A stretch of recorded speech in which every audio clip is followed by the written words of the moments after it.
So ವೀಕ್ಷಕರೇ, welcome back to another video. ಇವತ್ತಿನ episode ಹೇಗಿತ್ತು? ಸ್ವಲ್ಪ ಬೋರಿಂಗ್ ಅಂತ ಅನಿಸ್ತು ಅಂತ ಅನ್ಕೊಂತೀನಿ. ಲೈವಲ್ಲಿ ನೋಡಿದವ್ರಿಗೆ ಸಿಕ್ಕಾಪಟ್ಟೆ ಎಂಜಾಯ್ಮೆಂಟ್ ಇಲ್ಲಿ ಇರುತ್ತೆ, ಯಾಕಂದರೆ ಸುಮಾರು ವಿಚಾರಗಳನ್ನ ಇಲ್ಲಿ ನೋಡಿರ್ತಾರೆ. ಬಟ್ ಎಪಿಸೋಡ್ ನೋಡಿದವ್ರಿಗೆ ಅಂದರೆ ಲೈವು ನೋಡಿ ಎಪಿಸೋಡ್ ನೋಡಿದವ್ರಿಗೆ ಸಿಕ್ಕಾಪಟ್ಟೆ ಬೋರ್ ಹಿಡಿದಿರುತ್ತೆ. ನೋಡಿ, ಇವತ್ತಿನ ಎಪಿಸೋಡಲ್ಲಿ ನಾಮಿನೇಷನ್ ಪ್ರಕ್ರಿಯೆ ಕೂಡ ಇಲ್ಲಿ ಸ್ಟಾರ್ಟ್ ಆಗಿದೆ. ತೋರಿಸಿದ್ರೆ ತುಂಬಾ ಚೆನ್ನಾಗಿರೋದು ಯಾರ್ಯಾರು ಇಲ್ಲಿ ನಾಮಿನೇಟ್ ಆಗಿದ್ದಾರೆ ಅಂತ ಅಂದ್ಬಿಟ್ಟು ನಾಳೆವರೆಗೂ ಇಲ್ಲಿ ಕಾದಿರಿಸಿದ್ದಾರೆ. ಫಸ್ಟ್ ಇಲ್ಲಿ ಬಿಗ್ ಬಾಸ್ ಹೇಳಿದೇನಪ್ಪ ಅಂತಂದರೆ, ನಾಮಿನೇಷನ್ ಮಾಡ್ಬೇಕಾದ್ರೆ ಇಲ್ಲಿ ಯಾರಾದರೂ ಒಬ್ಬರನ್ನ ಹೊರಗಡೆ ಇಡಿ ಅಂತಂದ್ಬಿಟ್ಟು ಇಲ್ಲಿ ಗಿಲ್ಲಿಯವರು ಹೇಳ್ತಾರೆ. ಇವರದ ಕ್ಯಾಪ್ಟನ್ ಅವರು ಆಗಿದಾರಲ್ವಾ, ಅದಕ್ಕೋಸ್ಕರನೇ ಗಿಲ್ಲಿಯವರು ಇಲ್ಲಿ ಅಶ್ವಿನಿ ಅವ್ರನ್ನ ಆಯ್ಕೆ ಮಾಡ್ಕೊತಾರೆ. ಇಲ್ಲಿ ಜಗಳ ಸ್ಟಾರ್ಟೇ ಆಗೋಗಿತ್ತು. ಬೆಳಿಗ್ಗೆ ಫಸ್ಟ್ ಪ್ರೋಮೋದಲ್ಲೇ ಗೊತ್ತಾಯಿತು.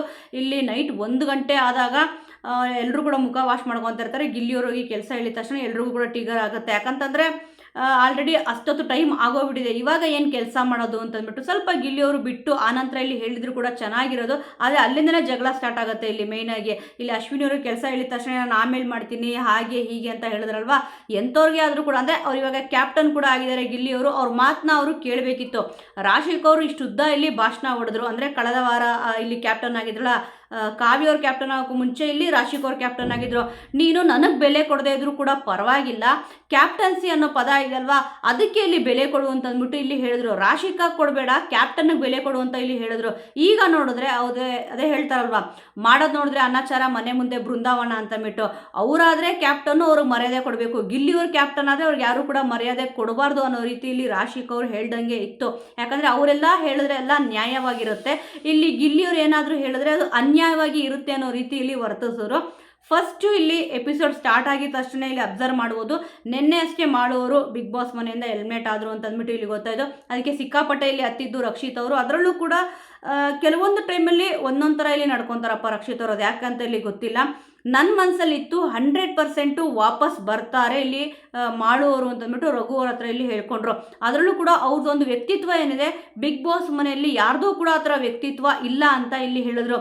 ಮೊನ್ನೆ ಅಷ್ಟೇ ಇಲ್ಲಿ ಏನು ಹೇಳಿದರು ಅಂತಂದರೆ, ಇಲ್ಲಿ ಅವ್ರಿಗಿಂತ ಇವ್ರು ಬೆಟರು, ಇವ್ರಿಗಿಂತ ಅವ್ರು ಬೆಟರು ಅಂತ ಇಲ್ಲಿ ಹೇಳಿದರು. ಮತ್ತು ಕ್ಯಾಪ್ಟನ್ಸಿ ರೇಸಲ್ಲಿ ಅಶ್ವಿನಿ ಅವರು ಇವ್ರನ್ನ ಸೂರಜ್ ಅವ್ರನ್ನ ಆಯ್ಕೆ ಮಾಡಿದಾಗ ಅವ್ರು ಏನೂ ಕೂಡ ಮಾತಾಡಿರಲಿಲ್ಲ. ಅಂದರೆ ಮಾಳು ಅವರು ಕ್ಯಾಪ್ಟನ್ಸಿ ರೇಸ್ಗೆ ಹೋಗಲಿ ಅಂತ ಅಂದ್ಬಿಟ್ಟು ಈ ಹಿಂದೆ ಒಂದು ಸೀಕ್ರೆಟ್ ಟಾಸ್ಕ್ ಕೊಟ್ಟಿದ್ರಲ್ಲ ಅಶ್ವಿನಿ ಅವ್ರಿಗೆ ಮತ್ತು ಗಿಲ್ಲಿ ಅವ್ರಿಗೆ. ಆ ವಾರ ಇಬ್ಬರು ಕೂಡ ಕ್ಯಾಪ್ಟನ್ಸಿ ರೇಸಲ್ಲಿ ಇದ್ದರು, ಅಶ್ವಿನಿ ಅವರು ಮತ್ತಿಲ್ಲಿ ಗಿಲ್ಲಿ ಅವರು. ಆದರೆ ಅವಾಗ ಇಲ್ಲಿ ಮಾಳುವವ್ರ ಪರ ನಿಂತ್ಕೊಂಡು ಮಾತಾಡಲಿಲ್ಲ ಅವರು. ಇವಾಗ ನೋಡಿದ್ರೆ ಅವ್ರು ಬಂದೇ ಬರ್ತಾರೆ, ಅವ್ರ ವ್ಯಕ್ತಿತ್ವ ತುಂಬ ಚೆನ್ನಾಗಿದೆ ಅಂತ ಅಂದ್ಬಿಟ್ಟು ಇಲ್ಲಿ ಮಾತಾಡಿದ್ರು. ಒಂದೊಂದು ಟೈಮ್ ಏನಾಗುತ್ತೆ ಅಂತಂದರೆ ಅವ್ರು ನಿಜವಾಗ್ಲೂ ಕೂಡ ಎಲ್ಲರೂ ಕೂಡ ಹಚ್ಕೊಂಡಿದ್ರ, ಇಲ್ಲ ಅಂತಂದರೆ ಅವ್ರಿಗೆ ಫ್ಯಾನ್ಸ್ ಫಾಲೋವರ್ಸ್ ಜಾಸ್ತಿ ಇದ್ದಾರೆ, ಅವ್ರ ಜೊತೆ ನಾನಿದ್ರೆ ಅವರು ಕೂಡ ನನ್ನ ಇಷ್ಟಪಡ್ತಾರೆ ಅಂತ ಅಂದ್ಬಿಟ್ಟು ಈ ರೀತಿ ಏನಾದರೂ ಸ್ಟ್ರಾಟರ್ಜಿ ಮಾಡಿ ಚೆನ್ನಾಗಿ ಬುದ್ಧಿ ಓಡಿಸ್ತಿದಾರ ಅಂತ ಕೂಡ ಇಲ್ಲಿ ಅನಿಸ್ಬಿಡುತ್ತೆ. ಯಾಕಂದರೆ ನೀವು ಅಬ್ಸರ್ವ್ ಮಾಡ್ಬೋದು, ಫಸ್ಟ್ ಇಲ್ಲಿ ಮಲ್ಲಮ್ಮ ಅವ್ರ ಜೊತೆ ಮಾತಾಡ್ತಿದ್ರು, ಅವ್ರು ಹೋಗಿದ ತಕ್ಷಣ ಸಿಕ್ಕಾಪಟ್ಟೆ ಇಲ್ಲಿ ಹತ್ರು. ಅದಾದಮೇಲೆ 1-2 ದಿವಸ ಆಗಿದ ತಕ್ಷಣ ನಾರ್ಮಲ್ ಆಗಿ ಇನ್ನೊಬ್ರ ಹತ್ರ ಕ್ಲೋಸ್ ಆದರು, ಚಂದ್ರಪ್ರಭು ಅವ್ರ ಹತ್ರ. ಅದಾಗಿದ ತಕ್ಷಣ ಧ್ರುವಂತ್ ಅವರು, ಆದರೆ ಧ್ರುವಂತ್ ಅವ್ರಿಗೆ ಮತ್ತು ಇವ್ರಿಗೆ ಇಲ್ಲಿ ಯಾಕೋ ಮ್ಯಾಚೇ ಆಗಲಿಲ್ಲ. ಇವಾಗೂ ಕೂಡ ಧ್ರುವಂತ್ ಅವರು ರಕ್ಷಿತ್ ಅವ್ರ ಹತ್ರ ಮಾತಾಡಲ್ಲ. ಅಂದರೆ ಒಬ್ಬರಾದ್ಮೇಲೆ ಒಬ್ಬರ ಹತ್ರ ಇಲ್ಲಿ ಜಾಸ್ತಿ ಕ್ಲೋಸ್ ಆಗೋಕ್ಕೆ ಟ್ರೈ ಮಾಡಿದ್ರು. ಎಲ್ಲರೂ ಆದಮೇಲೆ ಮಾಡುವವರು ಆಲ್ಮೋಸ್ಟು ಇಲ್ಲಿ ಅಶ್ವಿನಿ ಅವರು ಇಲ್ಲಿ ಹೇಳಿದ್ರು, ಎಲ್ಲರೂ ಕೂಡ ಅಬ್ಸರ್ವ್ ಮಾಡಿರ್ತೀರ ಅಂತ ಅನ್ಕೊತೀನಿ. ಕ್ಯಾಪ್ಟನ್ಸಿ ರೇಸ್ಗೆ ಇಲ್ಲಿ ಇದು ಜನಗಳು ಒಳಗಡೆ ಬಂದಿದ್ರು, ಅವಾಗ ಜಾಸ್ತಿ ಮಾಡುವವರಿಗೆ ಫ್ಯಾನ್ಸ್ ಇದ್ದಾರೆ ಅಂತಂದ್ಬಿಟ್ಟು ಅವಾಗಿಂದನೇ ಇಲ್ಲಿ ಜಾಸ್ತಿ ಮಾಡುವವ್ರ ಹತ್ರ ಬೆರೆಯೋಕ್ಕೆ ಸ್ಟಾರ್ಟ್ ಮಾಡಿದ್ದು ರಕ್ಷಿತ್ ಅವರು ಅಂತಂದ್ಬಿಟ್ಟು ಅಶ್ವಿನಿ ಅವರು ಹೇಳಿದ್ರು. ಅಂದರೆ ಅವರು ಅಬ್ಸರ್ವ್ ಮಾಡಿರ್ತಾರಲ್ವ, ಮನೆಯೊಳಗಡೆ ಗೊತ್ತಾಗಿರುತ್ತೆ, ಅದಕ್ಕೆ ಆ ಥರ ಅಂದಿದ್ರು. ಆದರೆ ಇದಕ್ಕೂ ಹಿಂದೆ ಏನಾಯಿತು ಅಂದರೆ, ಇದೆಲ್ಲ ರಘು ಅವ್ರ ಹತ್ರ ಆದಮೇಲೆ ನಾನು ಹೇಳ್ತಿರೋದು. ಇಲ್ಲಿ ರಕ್ಷಿತ್ ಅವರು ಇಲ್ಲಿ ಗಿಲ್ಲಿಯವ್ರು ಹೇಳ್ತಾರೆ, ಮುಂಚೆ ನಿಮಗೆ ಗೊತ್ತಾಗಿತ್ತಾ ಅಂತ ಕೂಡ ಇಲ್ಲಿ ಕೇಳ್ತಾರೆ. ಅದೇನೋ ಗೊತ್ತಿಲ್ಲ ಹಾಗೆ ಹೀಗೆ ಅಂತ ಹೇಳ್ತಾರೆ. ಅಂದರೆ ಮಾಡುವವರು ವಾಪಸ್ ಬರ್ತಾರೆ ಅಂತ ಗೊತ್ತಿದ್ರು ಕೂಡ ಯಾಕೆ ಇಲ್ಲಿ ಅಷ್ಟೊಂದು ಹತ್ರು ಅಂತ ಕೆಲವೊಬ್ರಿಗೆ ಅನಿಸುತ್ತೆ. ಆದರೆ ಯಾಕೆ ಹತ್ರು ಯಾಕೆ ಬಿಟ್ರು ಅಂತಂದ್ಬಿಟ್ಟು ಖಂಡಿತವಾಗ್ಲೂ ಇಲ್ಲಿ ಅವ್ರಿಗೆ ಗೊತ್ತು. ಆದರೂ ಕೂಡ ಅವ್ರ ಥರ ವ್ಯಕ್ತಿತ್ವ ಯಾರ್ದು ಇಲ್ಲ ಅಂತ ಇಲ್ಲಿ ಹೇಳಿದ್ರು. ಆದರೆ ಯಾರು ಸ್ಟ್ರಾಂಗು, ಯಾರು ಗೆಲ್ಲಬೇಕು ಅಂತ ಅಂದರೆ ಯಾವಾಗಲೂ ಕೂಡ ಇಲ್ಲಿ ಗಿಲ್ಲಿಯವ್ರ ಹೆಸರನ್ನ ಹೇಳ್ತಾರೆ. ಆದರೆ ಇಲ್ಲಿ ಯಾರು ವ್ಯಕ್ತಿತ್ವನೂ ಕೂಡ ಅವ್ರ ಥರ ಇಲ್ಲ ಅಂತ ಹೇಳಿದ್ರಲ್ಲ, ಅದು ಕೂಡ ಸ್ವಲ್ಪ ಇಲ್ಲಿ ಆಶ್ಚರ್ಯ ಅಂತಲೇ ಇಲ್ಲಿ ಅನ್ನಿಸ್ತು. ಅಂದರೆ ಒಬ್ಬೊಬ್ರ ಹತ್ರ ಒಂದೊಂದು ರೀತಿ ಇಲ್ಲಿ ಮಾತಾಡ್ತಾರೆ. ಯಾಕಂದರೆ ರಘು ಅವ್ರ ಹತ್ರ ಸಿಕ್ಕಾಪಟ್ಟೆ ಕ್ಲೋಸ್ ಆಗಿದ್ದಾರೆ ರಕ್ಷಿತಾ ಅವರು. ಫಸ್ಟ್ ಇಲ್ಲಿ ಮಾಡುವವ್ರ ಹತ್ರ ಇದ್ದರು, ಮಾಡುವವರು ಹೋದರು ಮನೆಯಿಂದ. ಮಲ್ಲಮ್ಮ ಅವ್ರ ಹತ್ರ ಇಲ್ಲಿ ಕ್ಲೋಸ್ ಆಗಿದ್ದರು, ಮಲ್ಲಮ್ಮ ಅವರು ಕೂಡ ಇಲ್ಲಿ ಹೋದರು. ಚಂದ್ರಪ್ರಭು ಅವ್ರ ಹತ್ರ ಇಲ್ಲಿ ಕ್ಲೋಸ್ ಆಗಿದ್ದರು, ಅವರು ಕೂಡ ಮನೆಯಿಂದ ಹೊರಗಡೆ ಹೋದರು. ಈಗ ರಘು ಅವ್ರ ಹತ್ರ ಜಾಸ್ತಿ ಕ್ಲೋಸ್ ಆಗಿದ್ದಾರೆ. ನೋಡೋಣ ಇವರೇನಾದರೂ ಇಲ್ಲಿ ಹೋಗ್ತಾರಾ ಈ ವೀಕು ಅಂತಂದ್ಬಿಟ್ಟು. ಸ್ವಲ್ಪ ಕಷ್ಟನೇ ಆಲ್ಮೋಸ್ಟು. ನೋಡೋಣ ಏನಾಗುತ್ತೆ ಏನು ಬಿಡುತ್ತೆ ಅಂತಂದ್ಬಿಟ್ಟು. ಕೆಲವೊಬ್ಬರಿಗೆ ಈ ರೀತಿ ಅನಿಸಿರೋದು ಕೂಡ ಇಲ್ಲಿ ನಿಜ. ಆದರೆ ಏನಾಗುತ್ತೆ ಏನು ಬಿಡುತ್ತೆ ಅಂತ ನೋಡಬೇಕಾಗುತ್ತೆ. ಯಾಕಂದರೆ ಈ ವಾರ ನಾಮಿನೇಷನ್ ಪ್ರಕ್ರಿಯೆ ಕೂಡ ಇಲ್ಲಿ ಸ್ಟಾರ್ಟ್ ಆಗಿದೆ. ಇದಾಗಿದ ತಕ್ಷಣ ದೊಡ್ಡದಾಗಿ ಒಂದು ಜಗಳ ಆಗೋದೇನಪ್ಪ ಅಂತಂದರೆ, ಕಿಚನ್ನ ಕ್ಲೀನ್ ಮಾಡಿ ಅಂತ ಹೇಳಿದ ತಕ್ಷಣ ಇಲ್ಲಿ ಜಗಳ ಸ್ಟಾರ್ಟ್ ಆಗುತ್ತೆ. ಹೌದು, ಇಲ್ಲಿ ಸುಮಾರು ಟೈಮ್ ಆಗೋಗಿತ್ತು. ಹತ್ರ 2 ಗಂಟೆ ಇಲ್ಲಿ ಟೈಮು. ಆವಾಗ ಕಿಚನ್ ಕ್ಲೀನ್ ಮಾಡಿ ಅಂದಾಗ ಎಂಥವ್ರಿಗೆ ಆದರೂ ಕೂಡ ಕೋಪ ಬಂದೇ ಬರುತ್ತೆ. ಆದರೆ ರಾಶಿಕ್ ಅವ್ರು ಮಾತಾಡಿದ್ದು ಸ್ವಲ್ಪ ಓವರ್ ಆಗಿತ್ತು. ಅವ್ರು ಕ್ಯಾಪ್ಟನ್ ಆದಾಗ ಇವ್ರು ಏನೇ ರೂಲ್ಸ್ ಮಾಡಿದ್ರು ಕೂಡ, ಇವ್ರು ಏನೇ ಹೇಳಿದ್ರು ಕೂಡ ಅದು ಕರೆಕ್ಟ್ ಆಗಿತ್ತು. ಇಲ್ಲಿ ಗಿಲ್ಲಿ ಅವ್ರು ಏನೇ ಹೇಳಿದ್ರು ಕೂಡ ಅದು ತಪ್ಪಾಗಿ ಅದನ್ನು ಇಲ್ಲಿ ರಾಶಿಕ್ ಅವರು ಅರ್ಥ ಮಾಡ್ಕೊತಿದ್ದಾರೆ ಅಂತ ಅಂದ್ಬಿಟ್ಟು ಅನ್ನಿಸ್ತದೆ. ಫಸ್ಟ್ ಇಲ್ಲಿ ಬಂದ್ಬಿಟ್ಟು ರಾಶಿಕಾ ಅವರೇ ಅಶ್ವಿನಿ ಅವ್ರ ಹತ್ರ ಇಲ್ಲಿ ಹೇಳೋದು ಕಿಚನ್ ಕ್ಲೀನ್ ಮಾಡಿ ಅಂತ ಹೇಳೋರೆ. ನನ್ನ ಕೇಳಂತೂ ಇಲ್ಲಿ ಆಗೋದೇ ಇಲ್ಲ, ಸಾಧ್ಯ ಇಲ್ಲ ಅಂತ ಬಂದ್ಬಿಟ್ಟು ಇಲ್ಲಿ ರಾಶಿಕ್ ಅವರು ಅಶ್ವಿನಿ ಅವ್ರ ಹತ್ರ ಇಲ್ಲಿ ಹೇಳಿದ್ರು. ಆದರೆ ಇದಕ್ಕೂ ಮುಂಚೆ ಕೆಲಸನ ಡಿವೈಡ್ ಮಾಡಬೇಕಾದ್ರೆ ಇಲ್ಲಿ ಮಾಡ್ತೀನಿ ಅಂತ ಒಪ್ಕೊಂಡಿದ್ರಂತೆ ರಾಶಿಕ್ ಅವರು ಅಶ್ವಿನಿ ಅವರು.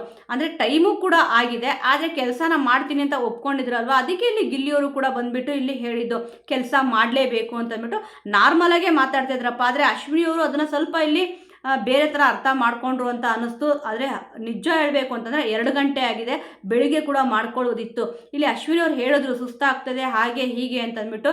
ಅಷ್ಟು ಸುಮಾರು 2 ಗಂಟೆ ಆಗಿದ್ದರೂ ಕೂಡ ಮಲ್ಗೋಕ್ಕಾಗಿರ್ಲಿಲ್ವಲ್ಲ, ಯಾಕಂದರೆ ಗೆಸ್ಟ್ಗಳೆಲ್ಲ ಬಂದಿದ್ರು. ಸುಮಾರು ಇಲ್ಲಿ ಜಾಸ್ತಿ ಏನು ಪಾತ್ರ ಇರಲಿಲ್ಲ ಅಂತ ಗಿಲ್ಲಿಯವರು ಕೂಡ ಇಲ್ಲಿ ಹೇಳಿದ್ರು. ಇಬ್ಬರು ಕೂಡ ಸ್ವಲ್ಪ ವಾಯ್ಸ್ನ ರೇಸ್ ಮಾಡೇ ಮಾತಾಡಿದ್ರು. ಆದರೆ ಗಿಲ್ಲಿಯವ್ರಿಗೆ ಸಡನ್ನಾಗಿ ಕೋಪ ಬಂತು. ಯಾಕಂದರೆ ಆ ಒಂದು ಸಿಚುವೇಶನ್ ನಾವು ಕೂಡ ನಿಂತ್ಕೊಂಡು ಯೋಚನೆ ಮಾಡಿದಾಗ ಹಾಗೆ ಅನಿಸುತ್ತೆ.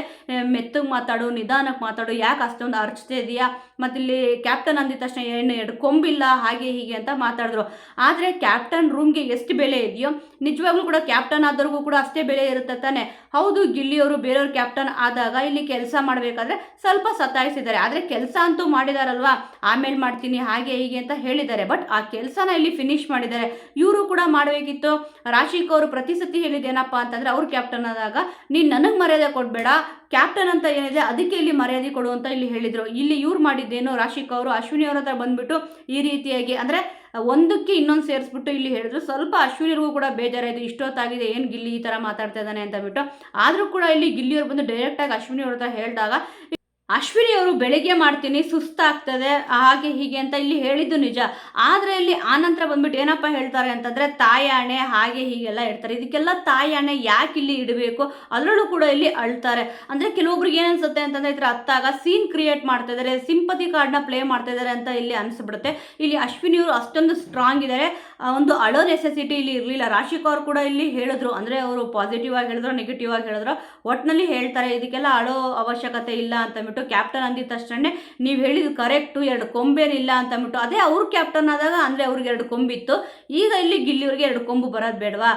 ಆ ಥರ ಮಾತಾಡಿದಾಗ ಈ ರೀತಿಯಾಗಿ ಅನಿಸೋದು ನಿಜ ಅಂತ ಅನಿಸುತ್ತೆ. ಕೆಲವೊಂದ್ಸತಿ ಅವ್ರು ಮಾಡಿದ ರೂಲ್ಸ್ ಎಲ್ಲ ಕರೆಕ್ಟ್ ಆಗಿರುತ್ತೆ, ಅಂದರೆ ಯಾರ್ಯಾರು ಕ್ಯಾಪ್ಟನ್ ಆಗಿರ್ತಾರೆ ಅವ್ರಿಗದು ಕರೆಕ್ಟ್ ಅಂತಲೇ ಇಲ್ಲಿ ಅನಿಸುತ್ತೆ. ಬಟ್ ಕೆಲಸ ಮಾಡೋರ್ದು ಕೂಡ ನೋಡಬೇಕಾಗುತ್ತಲ್ವ. ಇಲ್ಲಿವರೆಗಾದರೆ ಯಾರೇ ಕ್ಯಾಪ್ಟನ್ ಆಗಿದ್ರು ಕೂಡ, ಅಂದರೆ ಗಿಲ್ಲಿಯವ್ರ ಕ್ಯಾಪ್ಟನ್ ಆಗದೆ ಇರಬೇಕಾದ್ರೆ ನಾನು ಹೇಳ್ತಿರೋದು, ಇಲ್ಲಿ ಗಿಲ್ಲಿಯವ್ರು ಕೆಲಸ ಮಾಡ್ತಿದ್ರೆ ಅವ್ರು ಹಿಂದೆನೇ ನಿಂತ್ಕೊಂಡು ನೋಡ್ತಿದ್ರು ಗಿಲ್ಲಿಯವ್ರು ಕೆಲಸ ಮಾಡ್ತಾ ಇದ್ದಾರಾ ಇಲ್ವಾ ಅಂತಂದ್ಬಿಟ್ಟು. ಆದರೆ ಗಿಲ್ಲಿಯವರು ಇದೇ ರೀತಿ ಮಾಡಿದಾಗ ಬೇರೆಯವ್ರೆಲ್ರಿಗೂ ಕೂಡ ಇಲ್ಲಿ ಹರ್ಟ್ ಆಗ್ತದೆ. ಅಶ್ವಿನಿಯವ್ರಿಗೂ ಕೂಡ ಅಷ್ಟೇ ಸಿಕ್ಕಾಪಟ್ಟೆ ಇಲ್ಲಿ ಹರ್ಟ್ ಆಯಿತು. ನಿಧಾನಕ್ಕೆ ಮಾತಾಡು ಹಾಗೆ ಹೀಗೆ ಅಂತ ಕೂಡ ಇಲ್ಲಿ ಮಾತಾಡಿದ್ರು. ಬಟ್ ಒಂದು ಬೇಜಾರಾಗಿದೆ ಏನಪ್ಪ ಅಂತಂದರೆ ಏನು ಬೇಕಾದರೂ ಇಲ್ಲಿ ಮಾತಾಡ್ಕೊಳ್ಳಿ, ತಾಯಾಣೆ ಗಿಯಾಣೆ ಎಲ್ಲ ಇಲ್ಲಿ ಇಡಬಾರ್ದಿತ್ತು. ಅದನ್ನು ಸ್ವಲ್ಪ ಇಲ್ಲಿ ಓವರ್ ಅಂತ ಕೂಡ ಇಲ್ಲಿ ಅನ್ನಿಸ್ತು. ಅದಕ್ಕೆ ಇಲ್ಲಿ ಗಿಲ್ಲಿಯವರು ಕೂಡ ಇಲ್ಲಿ ಚಾಲೆಂಜ್ ಹಾಕ್ತಾರೆ, ಹಾಗಿದ್ರೆ ಮಲಗ್ ಬಿಡ್ತೀರಾ ನೋಡ್ತೀನಿ ಅಂತ ಅಂದ್ಬಿಟ್ಟು. ಆದರೆ ಇಲ್ಲಿ ಅಶ್ವಿನಿಯವ್ರು ಹೇಳಿದ್ದು ಕೂಡ ಒಂದು ತಪ್ಪೇನಪ್ಪ ಅಂತಂದರೆ ಕೆಲಸ ಮಾಡ್ತೀನಿ ಅಂತ ಒಪ್ಕೊಂಡ್ಬಿಟ್ಟು ಆಮೇಲೆ ಮಾಡ್ತೀನಿ ಹಾಗೆ ಹೀಗೆ ಅಂತ ಹೇಳಿದಾಗ ಕೋಪ ಬಂದೇ ಬರುತ್ತೆ ಅಲ್ವಾ. ಅಶ್ವಿನಿಯವರು ಕೂಡ ಸ್ವಲ್ಪ ವಾಯ್ಸ್ ರೇಸ್ ಮಾಡಿ ಮಾತಾಡಿದ್ರು. ಅದಕ್ಕೆ ಗಿಲ್ಲಿಯವ್ರಿಗೂ ಕೂಡ ಇಲ್ಲಿ ಸಿಟ್ಟು ಬಂದ್ಬಿಟ್ಟು ನಿನಗೆ ಅಂತ ಅಂದ್ಬಿಟ್ಟು ಇಲ್ಲಿ ಬೆಟ್ ಮಾಡಿ ತೋರಿಸಿದ್ರು. ಬಟ್ ಟೈಮ್ ಆಗಿತ್ತು, ಆ ಒಂದು ಕಾರಣಕ್ಕೆ ಗಿಲ್ಲಿಯವರು ಕೂಡ ಬಿಟ್ಟು ಬೆಳಿಗ್ಗೆ ಮಾಡಿಸ್ಬೋದಿತ್ತು. ಬಟ್ ಸ್ವಲ್ಪ ಇಲ್ಲಿ ಗಿಲ್ಲಿಯವರು ಅರ್ಥ ಮಾಡ್ಕೊಂಡಿದ್ರೆ ಚೆನ್ನಾಗಿರೋದು. ಅಂದರೆ ಈ ಒಂದು ಸಿಚುವೇಶನಲ್ಲಿ ನಾನು ಹೇಳ್ತಿರೋದು, ಎಂಥವ್ರಿಗೆ ಆದರೂ ಕೂಡ ಕೋಪ ಬಂದೇ ಬರುತ್ತೆ. ಹೌದು, ಇಲ್ಲಿ ಅವರು ಕಾಮಿಡಿ ಮಾಡ್ತಾರೆ ಅಂತ ಅಂದಿದ ತಕ್ಷಣ ಯಾವಾಗಲೂ ಕೂಡ ಅವರು ಕೋಪನೇ ಬರಬಾರ್ದು ಅಂತ ಅಂದ್ಬಿಟ್ಟು ಏನಿಲ್ವಲ್ಲ. ಸದ್ಯ ವೀಕ್ಷಕರೇ, ಈ ಒಂದು ಜಗಳದಲ್ಲಿ ಇವಾಗ ಗಿಲ್ಲಿಯವರು ಮತ್ತು ಅಶ್ವಿನಿಯವರು ಏನು ಜಗಳ ಆಡಿದ್ರು, ಇದರಲ್ಲಿ ಯಾರ್ದು ಸರಿ ಯಾರ್ದು ತಪ್ಪು ಅಂತ ನಿಮಗನ್ನಿಸ್ತೋ ಅದನ್ನು ಕಮೆಂಟಲ್ಲಿ ತಿಳಿಸಿ. ಇದೆಲ್ಲ ಆಗಿದ ತಕ್ಷಣ ಕಾವ್ಯವ್ರ ಹತ್ರ ಬಂದ್ಬಿಟ್ಟು ಗಿಲ್ಲಿಯವರು ಮಾತಾಡ್ತಾರೆ. ಯಾಕಂತಂದರೆ ನೋಡಿ, ಇವಾಗ ಕೆಲಸಗಳಿತ್ತಲ್ವ, ಅದನ್ನು ಸ್ಪಂದನ ಅವ್ರಿಗೆ ಧನುಷ್ ಅವ್ರಿಗೆ ನೀವು ಕೆಲಸ ಮಾಡಿದ್ರೇ ನಾನು ಅಶ್ವಿನಿಯವ್ರ ಹತ್ರ ಕೆಲಸ ಮಾಡ್ಸೋಕ್ಕೆ ಆಗೋದು ಅಂತಂದ್ಬಿಟ್ಟು ಇಲ್ಲಿ ಹೇಳಿದ್ರಂತೆ. ಅದಕ್ಕೆ ನೀನು ಯಾಕೆ ಹೇಳಿದೆ ಆ ರೀತಿಯಾಗಿ, ಆ ಥರ ಹೇಳೋದು ತಪ್ಪಲ್ವಾ ಅಂತ ಇಲ್ಲಿ ಕಾವ್ಯವರು ಹೇಳಿದ್ರು. ನೋಡಿ, ಗಿಲ್ಲಿಯವರು ತಪ್ಪು ಮಾಡಿದಾಗ ಕಾವ್ಯವರು ಡೈರೆಕ್ಟಾಗೆ ಹೇಳ್ತಿದ್ದಾರೆ ಇದು ತಪ್ಪು ಆ ಥರ ಮಾಡೋದು ಅಂತಂದ್ಬಿಟ್ಟು. ಅದನ್ನು ಅವರು ಬೇರೆ ವಿಚಾರದಲ್ಲಿ ಹೇಳ್ತಾರೆ. ಯಾಕಂದರೆ ಅವ್ರಿಗೆ ಕೆಲಸ ಮಾಡಿಸ್ಬೇಕು ಅಂತಂದ್ಬಿಟ್ಟು ನಮಗೆ ನೀನು ಕೆಲಸ ಹೇಳಿದೆ ಅಲ್ವಾ ಅಂತಂದ್ಬಿಟ್ಟು. ಅಟ್ ಪ್ರೆಸೆಂಟ್ ಹೇಳಲ್ಲ, ಪ್ರೆಸೆಂಟ್ ಸಿಚುವೇಶನಲ್ಲಿ ಹೇಳಲ್ಲ, ಬೇರೆ ಒಂದು ಸಿಚುವೇಶನ್ ಇದ್ದಾಗ ಖಂಡಿತವಾಗ್ಲೂ ತೊಗೊತಾರಲ್ವ. ಅದಕ್ಕೆ ಇಲ್ಲಿ ಇಲ್ಲಿ ಕಾವ್ಯ ಅವರು ಕೂಡ ಇಲ್ಲಿ ಹೇಳಿದ್ದು, ನೀನು ಆ ಥರ ಮಾಡಬಾರ್ದಿತ್ತು, ಅಂದರೆ ಅಶ್ವಿನಿ ಅವ್ರು ಕೆಲಸ ಮಾಡಲಿ ಅಂತಲೇ ನಮ್ಮೆಲ್ರಿಗೂ ಕೂಡ ಕೆಲಸ ಹೇಳ್ದಲ್ವಾ, ಅದು ತಪ್ಪು ಅಂತ ಅಂದ್ಬಿಟ್ಟು ಇಲ್ಲಿ ಕಾವ್ಯ ಅವ್ರು ಹೇಳಿದ್ರು. ಕೆಲವೊಬ್ರು ಹೇಳ್ತಿರ್ತಾರೆ ಗಿಲ್ಲಿಯಿಂದ ಕಾವ್ಯ, ಕಾವ್ಯದಿಂದ ಗಿಲ್ಲಿ ಅಂತ ಅಂದ್ಬಿಟ್ಟು, ಇವರಿಬ್ಬರು ಕೂಡ ಒಬ್ಬರನ್ನ ಒಬ್ಬರು ಬಿಟ್ಕೊಡಲ್ಲ ಅಂತ ಇಲ್ಲಿ ಹೇಳ್ತಾರೆ. ಬಟ್ ಆದರೆ ತಪ್ಪು ಮಾಡಿದಾಗ ಇಬ್ಬರು ಕೂಡ ಇಲ್ಲಿ ಹೇಳ್ತಾರೆ, ಅವ್ರದ್ದು ತಪ್ಪಿದ್ರೆ ಇಲ್ಲಿ ಕರೆಕ್ಟಾಗಿ ಅವ್ರದ್ದು ತಪ್ಪಿದೆ ಅಂತ ಹೇಳ್ತಾರೆ, ಮತ್ತು ತಪ್ಪಿಲ್ಲ ಅಂತಂದಾಗ ತಪ್ಪಿಲ್ಲ ಅಂತ ಕೂಡ ಇಲ್ಲಿ ವಾದ ಮಾಡಿದ್ದಾರೆ. ಇಲ್ಲಿ ಗಿಲ್ಲಿಯವರು ಅವ್ರು ಮಾಡಿದ್ದು ತಪ್ಪು ಅಂತ ಅಂದ್ಬಿಟ್ಟು ಕಾವ್ಯ ಅವ್ರಿಗೆ ಅನಿಸಿದೆ, ಅದಕ್ಕೆ ಇಲ್ಲಿ ಡೈರೆಕ್ಟಾಗಿ ಹೇಳಿದ್ರು ಆ ರೀತಿ ನೀನು ಮಾಡಬಾರ್ದಿತ್ತು ಗಿಲ್ಲಿ ಅಂತ ಅಂದ್ಬಿಟ್ಟು. ಇಲ್ಲಿ ಗಿಲ್ಲಿಯವರು ಇಲ್ಲಿ ಹೇಳ್ತಾರೆ ಇನ್ನೊಂದು 2 ವಾರದಲ್ಲಿ ಕಳಿಸ್ತೀನಿ ಅಶ್ವಿನಿ ಅವ್ರನ್ನ ಅಂತ ಅಂದ್ಬಿಟ್ಟು. ನೋಡೋಣ ವೀಕ್ಷಕರೇ, ಆಲ್ಮೋಸ್ಟ್ ಗಿಲ್ಲಿಯವರು ಯಾರ್ಯಾರ ಹೆಸರು ತಗೊಂಡು ಇಲ್ಲಿ ಹೇಳಿದಾರೋ ಅವರೆಲ್ಲರೂ ಕೂಡ ಬಿಗ್ ಬಾಸ್ ಮನೆಯಿಂದ ಹೊರಗಡೆ ಹೋಗಿದ್ದಾರೆ, ಅಂದರೆ ಎಲಿಮಿನೇಟ್ ಆಗಿದ್ದಾರೆ. ಫಸ್ಟ್ ಜಾನ್ವಿ ಅವ್ರು ಇರ್ಬೋದು, ರಿಷಾ ಅವ್ರು ಇರ್ಬೋದು, ಚಂದ್ರಪ್ರಭಾ ಅವ್ರು ಇರ್ಬೋದು, ಡಮಾಲ್ ಡಿಮಿಲ್ ಡಕ್ಕ ಇವ್ರ ಮನೆಗೆ ಹೋಗೋದು ಪಕ್ಕ ಅಂತ ಯಾರ್ಯಾರು ಹೇಳಿದಾರೋ ಅವರೆಲ್ಲರೂ ಕೂಡ ಹೋಗಿದ್ದಾರೆ. ನೋಡೋಣ ಅಶ್ವಿನಿ ಅವ್ರು ಫಸ್ಟ್ ಹೋಗ್ತಾರಾ, ಇಲ್ಲ ಅಂತಂದರೆ ಕಾವ್ಯ ಅವ್ರು ಫಸ್ಟ್ ಹೋಗ್ತಾರಾ, ಇಲ್ಲ ಅಂದರೆ ರಕ್ಷಿತ್ ಅವ್ರು ಫಸ್ಟ್ ಹೋಗ್ತಾರಾ ಅಂತ ಅಂದ್ಬಿಟ್ಟು.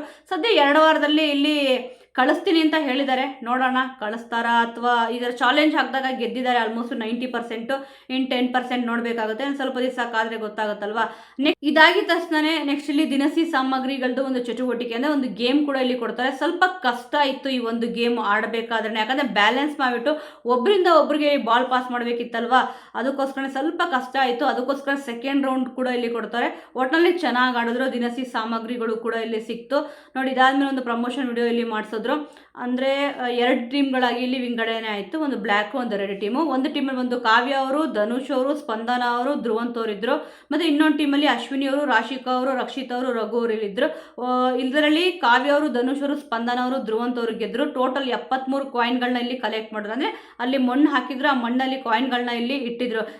ಅವ್ರು ಕೊಟ್ಟಿರೋ ಟೈಮಲ್ಲಿ ಬೇಗ ತುಂಬ ಕಾಯಿನ್ಗಳನ್ನ ಎತ್ತಿದ್ದು ಇಲ್ಲಿ ಸ್ಪಂದನ ಅವರು, ಧ್ರುವಂತ್ ಅವರು, ಧನುಷ್ ಅವರು, ಕಾವ್ಯ ಅವರು 4 ಜನ ಕೂಡ ಇಲ್ಲಿ 73 ಕಾಯಿನ್ಗಳನ್ನ ಇಲ್ಲಿ ತಗೊತಾರೆ. ಅಶ್ವಿನಿಯವರು, ರಾಶಿಕಾ ಅವರು, ರಕ್ಷಿತ್ ಅವರು, ರಘು ಅವರು ಟೋಟಲಿ 63 ಕಾಯಿನ್ಗಳೇನೋ ಇಲ್ಲಿ ತೆಗೆದಿಟ್ರು, ಅಂದರೆ ಜಾಸ್ತಿ ಕಾಯಿನ್ನ ತೆಗೆದಿದ್ದು ಇಲ್ಲಿ ಕಾವ್ಯ ಅವ್ರ ಟೀಮ್ ಅಲ್ವಾ, ಅದಕ್ಕೆ ಕಾವ್ಯ ಅವ್ರ ಟೀಮ್ ಕೂಡ ಇಲ್ಲಿ ವಿನ್ ಆಯಿತು.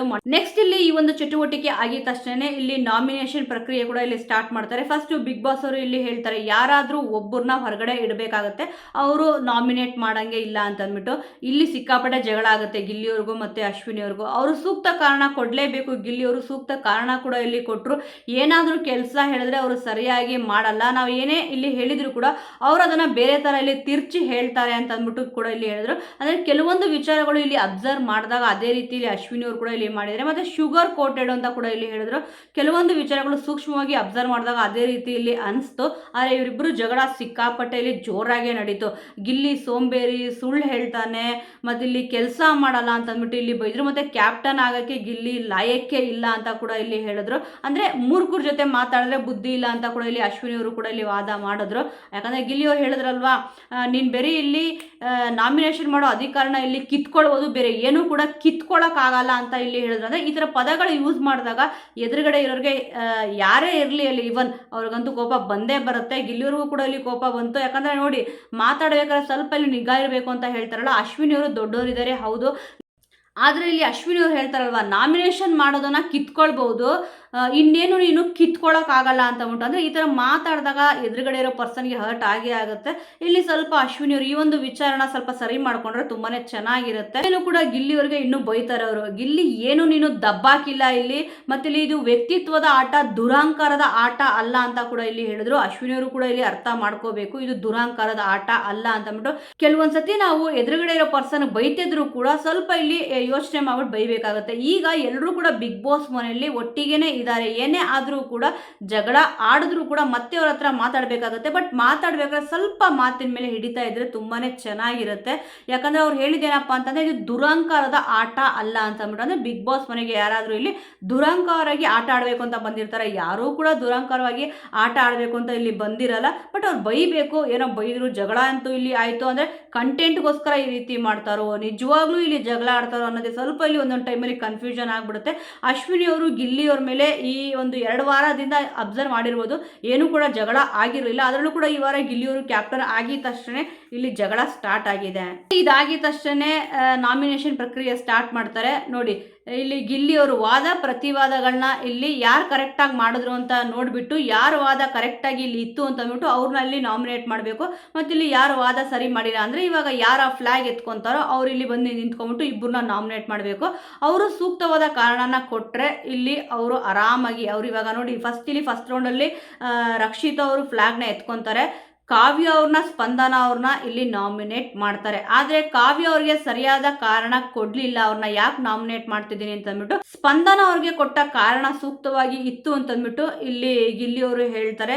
ಇಲ್ಲಿ ಮೇಯ್ನ್ ಆಗಿ ಕ್ಯಾಪ್ಟನ್ ಆದಾಗ ಇದೊಂದು ತಲೆನೋವಂತೂ ಇಲ್ಲಿ ಇದ್ದೇ ಇರುತ್ತಪ್ಪ. ಯಾಕಂತಂದ್ರೆ ಅವ್ರು ಯಾರ ಪರ ಆದರೂ ಮಾತಾಡಲಿ ಅಥವಾ ವಿರೋಧ ಆದರೂ ಇಲ್ಲಿ ಮಾತಾಡಲಿ ಎಲ್ರಿಗೂ ಅನ್ಸೋದೇನಪ್ಪ ಅಂತಂದ್ರೆ ಆ ಒಂದು ಜಾಗದಲ್ಲಿ ಕಾವ್ಯ ಅವರು ಇದ್ದಾರೆ, ಅದಕ್ಕೆ ಇಲ್ಲಿ ಗಿಲ್ಲಿಯವರು ಫೇವರಿಸಮ್ ಮಾಡಿದ್ರು ಅಂತ ಅಂದ್ಬಿಟ್ಟು. ಆ ರೀತಿ ಏನು ಅನಿಸ್ಲಿಲ್ಲ. ಇಲ್ಲಿ ರಕ್ಷಿತ್ ಅವರು ಮಾತಾಡ್ಬೇಕಾದ್ರೆ ನೀವು ಅಬ್ಸರ್ವ್ ಮಾಡಿರ್ಬೋದು, ನಾಮಿನೇಷನ್ ವಿಚಾರ ಅಂತ ಬಂದರೆ ಅವ್ರು ಹೇಳಬೇಕಾದ್ರೂ ಕೂಡ ನೀವು ಅಬ್ಸರ್ವ್ ಮಾಡಿ ಯಾವುದೋ ವಿಚಾರಣೆಯಲ್ಲಿ ಯಾವುದೋ ವಿಚಾರಕ್ಕೆ ಇಲ್ಲಿ ಲಿಂಕ್ ಮಾಡ್ತಾ ಇರ್ತಾರೆ. ಅದಕ್ಕೆ ಇಲ್ಲಿ ಸ್ಪಂದನ ಅವ್ರಿಗೆ ಏನೊಂದು ಅವ್ರು ಕೊಟ್ಟರು ರೀಸನ್ನು ಅದು ಕರೆಕ್ಟ್ ಆಗಿದೆ ಅಂತ ಅಂದ್ಬಿಟ್ಟು ಇಲ್ಲಿ ಹೇಳಿದ್ರು. ಇನ್ನು ಎರಡನೇ ರೌಂಡಲ್ಲಿ ಧನುಷ್ ಅವ್ರಿಗೆ ಹೇಳ್ತಾರೆ ಅಶ್ವಿನಿ ಅವ್ರ ಹೆಸರನ್ನ ಮತ್ತೆ ಇಲ್ಲಿ ಧ್ರುವಂತ್ ಅವ್ರ ಹೆಸರನ್ನ ತಗೊಂತಾರೆ ನಾಮಿನೇಟ್ ಮಾಡೋಕ್ಕೆ. ಅವರಲ್ಲಿ ರೀಸನ್ಗಳನ್ನ ಕೊಡ್ತಾರೆ. ಆದರೆ ಗಿಲ್ಲಿಯವ್ರಿಗೆ ಯಾವುದು ಕರೆಕ್ಟ್ ರೀಸನ್ ಅನ್ನಿಸ್ತು ಅಂತಂದರೆ ಅಶ್ವಿನಿ ಅವರು ಕೊಟ್ಟರಲ್ವ ಆ ರೀಸನ್ನು ಕರೆಕ್ಟ್ ಆಗಿದೆ ಅಂತ ಹೇಳಿಬಿಟ್ಟು ಅಶ್ವಿನಿ ಅವ್ರ ಫೋಟೋನ ಇಲ್ಲಿ ಹೊಡೆದಾಕ್ತಾರೆ. ಈ ಪ್ರತಿ ಸತಿನೂ ಕೂಡ ರಕ್ಷಿತಾ ಅವರು ಕಾವ್ಯ ಅವ್ರನ್ನ ಟಾರ್ಗೆಟ್ ಮಾಡ್ತಿದ್ದಾರೆ. ಈ ಒಂದು ವಿಚಾರದ ಬಗ್ಗೆ ನಿಮ್ಗೆ ಏನು ಅನಿಸುತ್ತೆ ವೀಕ್ಷಕರೇ? ಮತ್ತೆ ಇವತ್ತಿನ ಎಪಿಸೋಡ್ ಹೇಗೆ ಅನ್ನಿಸ್ತು? ಈ ವಾರ ಬಿಗ್ ಬಾಸ್ ಮನೆಯಿಂದ ಹೊರಗಡೆ ಹೋಗೋಕೆ ಯಾರ್ಯಾರು ನಾಮಿನೇಟ್ ಆಗಬೇಕು, ಯಾವ ಕಾರಣಕ್ಕೆ ಆಗಬೇಕು, ನಿಮ್ಮ ಸಪೋರ್ಟ್ ಯಾರಿಗಿದೆ, ಈ ಸತಿ ಬಿಗ್ ಬಾಸ್ ಸೀಸನ್ 12ನ ಯಾರು ವಿನ್ ಆಗಬೇಕು ಅನ್ನೋದನ್ನ ಮಿಸ್ ಮಾಡದೆ ಕಮೆಂಟ್ ಮೂಲಕ ತಿಳಿಸಿ. ಮುಂದಿನ ವಿಡಿಯೋದೊಂದಿಗೆ ಮತ್ತೆ ಸಿಗೋಣ.